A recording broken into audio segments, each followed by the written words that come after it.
బాణాలతో వీరులను సైతం బెంబేలెత్తించగల వీర వనిత ఆమె.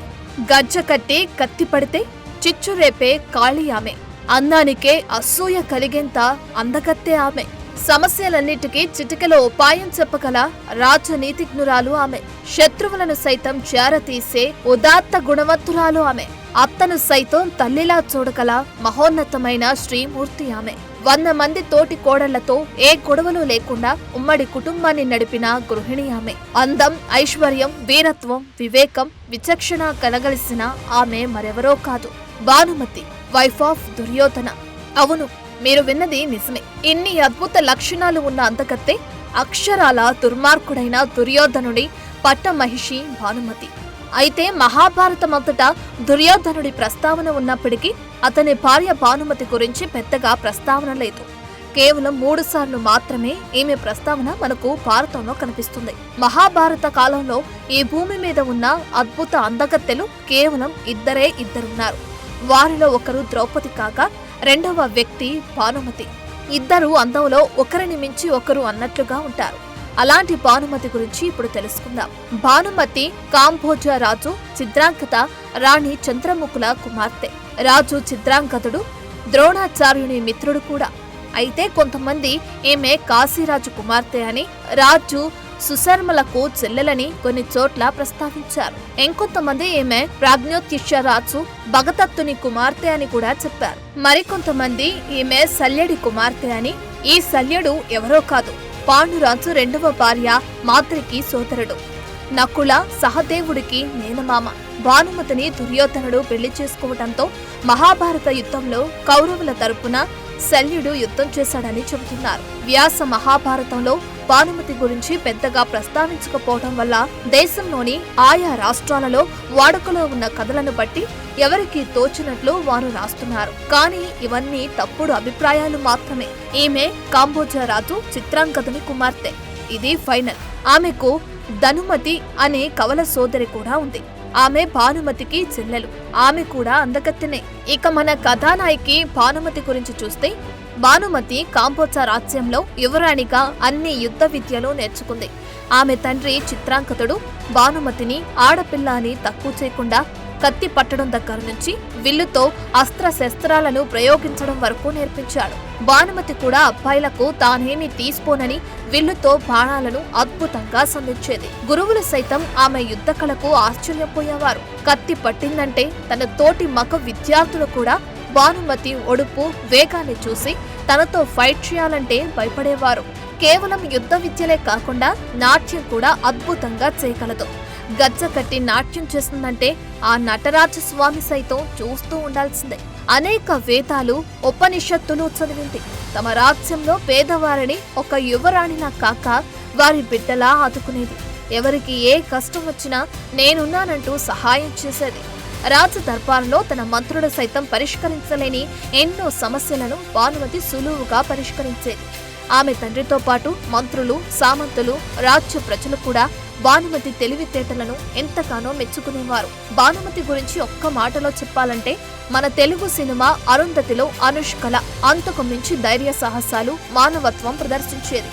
మనకు కాకతీయ యువరాణి రుద్రమదేవి గురించి తెలుసు కదా. భానుమతి కూడా అలాగే యుద్ధం చేయగల ధీర వనిత. దేవతలు సైతం అసూయపడే అందం ఉన్న, అహంకారం లేకుండా అనుకువగా ఉండేది.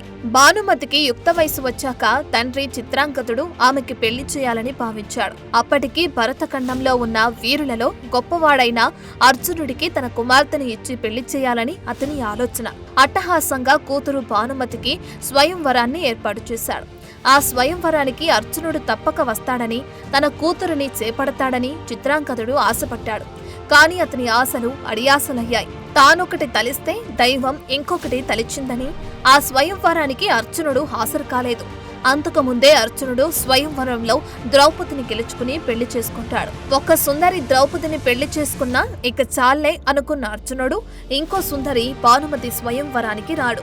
అయితే ఈ కథని మనం ఇప్పటి వరకు భానుమతి యాంగిల్లోనే చూసాం. ఇప్పుడు దుర్యోధనుడి యాంగిల్లో ఈ కథను చూద్దాం.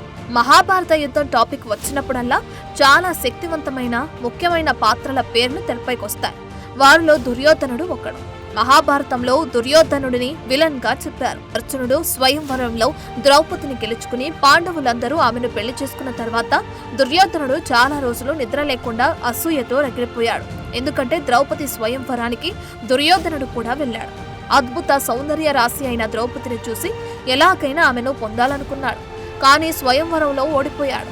అంతటి అందాల రాశి నాకు కాకుండా అర్జునుడికి దక్కిందని ఈర్ష్యపడ్డాడు. దుర్యోధనుడి బాధను ఎలా పోగొట్టాలా అని అతని మామ శకుని ఆలోచిస్తున్నాడు. అప్పుడే చిత్రాంగదుడు తన కూతురు భానుమతికి స్వయంవరం ఏర్పాటు చేస్తున్నాడని సమాచారం తెలుసుకున్నాడు. భానుమతి కూడా ద్రౌపది అంత అందగత్తని తెలుసుకుని దుర్యోధనుడికి భానుమతి స్వయంవరం గురించి తెలియజేశాడు. వెంటనే దుర్యోధనుడు తన మిత్రుడైన కర్ణుని తీసుకుని స్వయంవరానికి వెళ్ళాడు. బలపరీక్ష లేని భానుమతి స్వయంవరంలో పాల్గొనడానికి అర్హత కేవలం యువరాజు అయ్యుండడమే. దుర్యోధనుడికి అప్పటికే యువరాజుగా పట్టాభిషేకం జరిగింది కాబట్టి భానుమతి స్వయంవరానికి అర్హత సాధించాడు. దుర్యోధనుడితో పాటు శిశుపాలుడు, జరాసంధుడు, రుక్మి, వక్రుడు వంటి మహావీరులు ఆ స్వయంవరానికి వచ్చారు. అప్పుడే భానుమతి స్వయంవరమాల చేతపట్టి సభలో అడుగుపెట్టింది.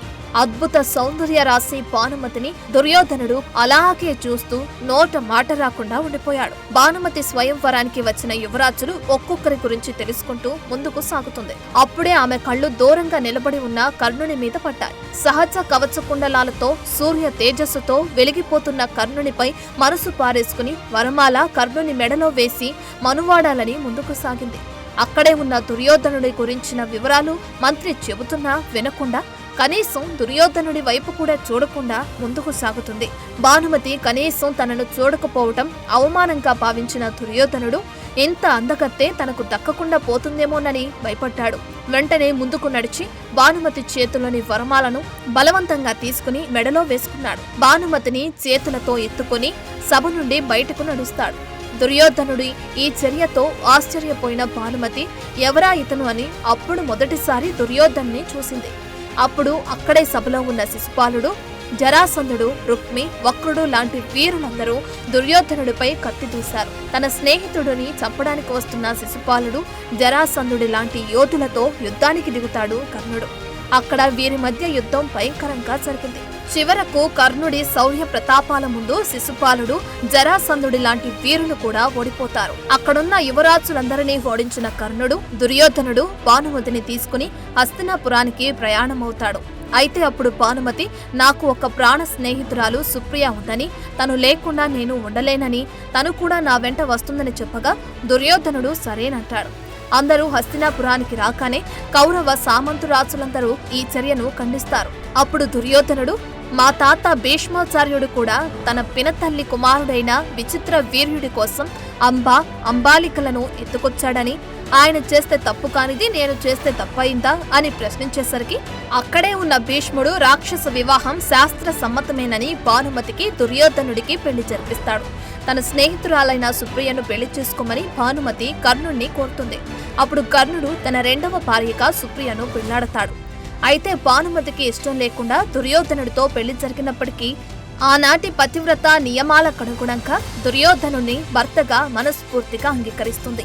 భార్యగా తను చేయాల్సిన అన్ని పనులను దుర్యోధనుడికి చేసింది.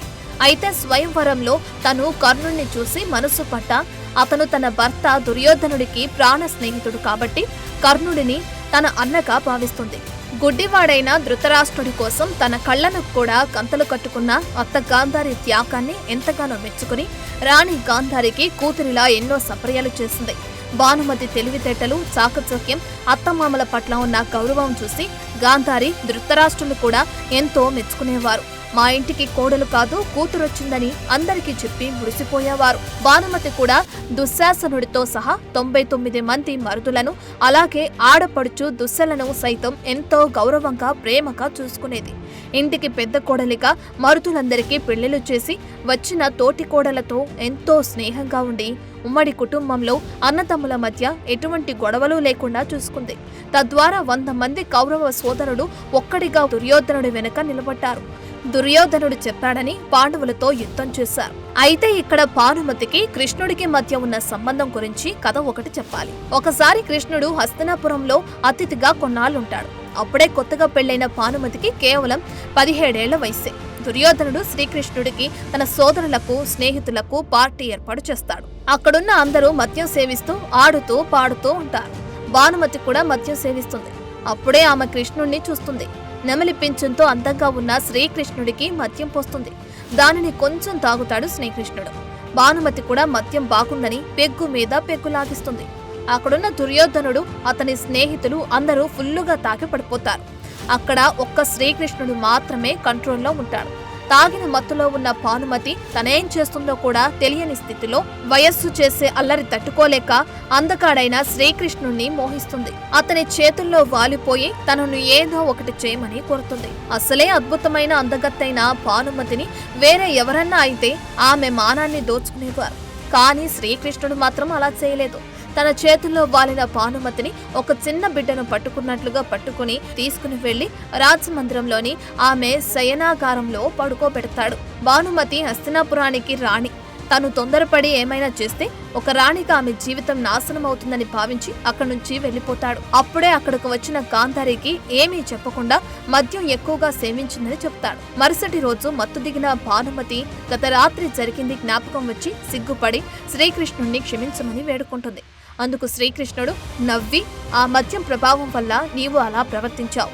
బేసిక్గా నీవు చాలా మంచిదానివి అని చెప్పి ఆమెను తన చెల్లెలిగా స్వీకరిస్తానని, నీకు ఏ కష్టం వచ్చినా అన్నగా ఆదుకుంటానని అభయం ఇస్తాడు. అప్పట్నుంచి భానుమతి కృష్ణ భక్తురాలవుతుంది. ఆమె చనిపోయే వరకు శ్రీకృష్ణుణ్ణే పూజించింది. ఆయన మాటను గౌరవించింది. అలాగే భానుమతికి కర్ణుడికి మధ్య ఉన్న సంబంధం గురించి కూడా ఇంకో కథ ప్రచారంలో ఉంది. దాని ప్రకారంగా ఒకసారి భానుమతి కర్ణుడు పాచికల ఆట ఆడతారు. ఒకరిపై ఒకరు ఎత్తులు పై ఎత్తులు వేసుకుంటూ సరదాగా హుషారుగా పాచికలు ఆడుతుంటారు. ఆట చివరికొచ్చేసరికి కర్ణుడు గెలుస్తున్నాడని తేలిపోతుంది. ఇంతలో బయట నుంచి దుర్యోధనుడు ఆ గదిలోకి ప్రవేశిస్తాడు. భర్తను చూసిన భానుమతి గౌరవంగా లేచి నిలబడుతుంది. అయితే కర్ణుడు అటువైపు తిరిగుండటంతో తను వెనుకనున్న దుర్యోధనుని చూడలేకపోతాడు. తను గెలవబోతున్న కాబట్టే భానుమతి లేచి వెళ్లిపోతుందని భావించి ఆమెను వెళ్లకుండా ఆపాలనే ఉద్దేశంతో ఆమె ముఖానికి అడ్డుగా ఉన్న ముత్యాల పొదిగిన వస్త్రాన్ని లాగుతాడు. అప్పుడు దాని దారం తెగిపోయి ముత్యాలన్నీ నేలపై పడతాయి. ఆ సన్నివేశాన్ని చూసిన దుర్యోధనుడు ఏం చేస్తాడో తెలియక భయంగా భర్తను చూస్తూ ఉంటుంది భానుమతి. ఆమె ఏమీ మాట్లాడకుండా సైలెంట్ గా ఉండి గుమ్మం వైపు చూస్తుండటంతో కర్ణుడు కూడా గుమ్మం వైపు తిరుగుతాడు. అక్కడే వేళ్లనే చూస్తున్న దుర్యోధనుని చూసి కర్ణుడు కూడా లేచి నిలబడి తన స్నేహితుడు ఏమంటాడోనని, మన ఇద్దరిని ఇలా చూసి అపార్థం చేసుకుంటాడేమోనని భయపడతాడు. అయితే దుర్యోధనుడు వారిద్దరి వైపు ఒకసారి చూసి భానుమతి దగ్గరకు వచ్చి, ముత్యాలు నేను ఏరివ్వాలా లేక మీరే ఏరుకుంటారా అంటూ అక్కడి నుంచి నవ్వుతూ వెళ్లిపోతాడు. దుర్యోధనుడు అన్న ఈ ఒక్క మాటతో భానుమతికి అతనిపై ఎక్కువ ప్రేమ పెరుగుతుంది. కర్ణుడికి కూడా దుర్యోధనిపై ఎంతో గౌరవం పెరుగుతుంది. నిజానికి దుర్యోధనుడు తన భార్య భానుమతిని కానీ తన ప్రాణ స్నేహితుడు కర్ణుని కానీ అనుమానించలేదు. అతని స్థానంలో వేరే ఎవరున్నా వారిద్దరిని తప్పక అనుమానించేవారు. కానీ దుర్యోధనుడికి తన భార్య భానుమతిపై ఎంతో ప్రేమ ఉంది. అంతకు మించి ఎక్కువగా కర్ణుడిపై నమ్మకం ఉంది. దుర్యోధనుడు పాండవులపై అసూయతో కోపంతో ఉన్నప్పటికీ ఇంట్లో మాత్రం తన తల్లి తండ్రుల పట్ల కానీ భార్య భానుమతి పట్ల కానీ 99 మంది సోదరుల పట్ల కానీ చాలా ప్రేమగా ఉండేవాడు. వారి అవసరాలు కోరికలు ఎప్పటికప్పుడు తీర్చేవాడు. సోదరి దుస్సలను కూడా అమితంగా ప్రేమించేవాడు. కాలగమనంలో భానుమతికి దుర్యోధనుడికి 2 కవల పిల్లలు జన్మించారు. కూతురు లక్ష్మణ, కొడుకు లక్ష్మణ కుమారుడు. మహాభారత యుద్ధంలో అభిమన్యుడి చేతిలో కొడుకు లక్ష్మణ కుమారుడు మరణిస్తాడు. కూతురు లక్ష్మణను శ్రీకృష్ణుడు జాంబవతికి జన్మించిన సాంబుడు వివాహం చేసుకుంటాడు. భానుమతికి తన బంధువైన పాండవులు వారి తల్లి కుంతి అన్న ఎంతో ప్రేమ, గౌరవం. కుంతి కూడా భానుమతిని తన కోడలు ద్రౌపదిలాగానే ప్రేమగా చూసేది. ఇక భానుమతికి ద్రౌపదికి ఇద్దరికి ఒకరంటే ఒకరికి ఎంతో ప్రేమ. వీరిద్దరూ అసమాన అందగత్తెలైన ఎవ్వరికీ పొగరు, గర్వం ఉండేవి కావు. సొంత అక్కా చెల్లెల మాదిరిగా స్నేహంగా ఉండేవారు. అయితే ధర్మరాజు జోదంలో శకుని చేతిలో ఓడి తన తమ్ముళ్లతో పాటు ద్రౌపదిని కూడా పందెంలో కోల్పోతాడు. అప్పుడు దుర్యోధనుడు ద్రౌపదిని సభకు దాసీగా ఏడ్చుకురమ్మని దుశ్శాసనుని పంపగా, ద్రౌపది కూడా నాలాగే నీకు వదిన అవుతుందని, వదిన తల్లితో సమానమని, ద్రౌపది మీద చేవేస్తే నా మీద వేసినట్టేనని దుశ్శాసనుడిని అడ్డుకుంటుంది భానుమతి. నిస్సహాయంగా సభలోకి తిరిగి వచ్చిన దుశ్శాసనుడిని చూసి ఏమైందని దుర్యోధనుడు అడక్క వదిన భానుమతి అడ్డుకుందని చెబుతాడు.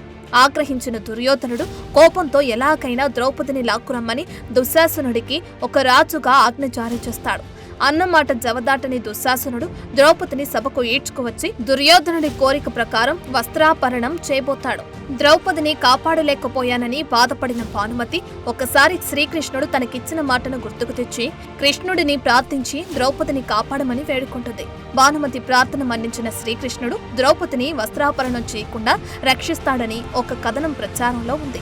వనవాసం అజ్ఞాతవాసం ముగించుకుని వచ్చిన పాండవులకు రాజ్యంలో సగభాగం ఇవ్వటం సమంజసమేనని భీష్ముడు, ద్రోణాచార్యుడు లాంటి ఎంతో మంది కౌరవ పెద్దలతో పాటు భానుమతి కూడా దుర్యోధనుడికి ఎంతగానో నచ్చజెబుతుంది.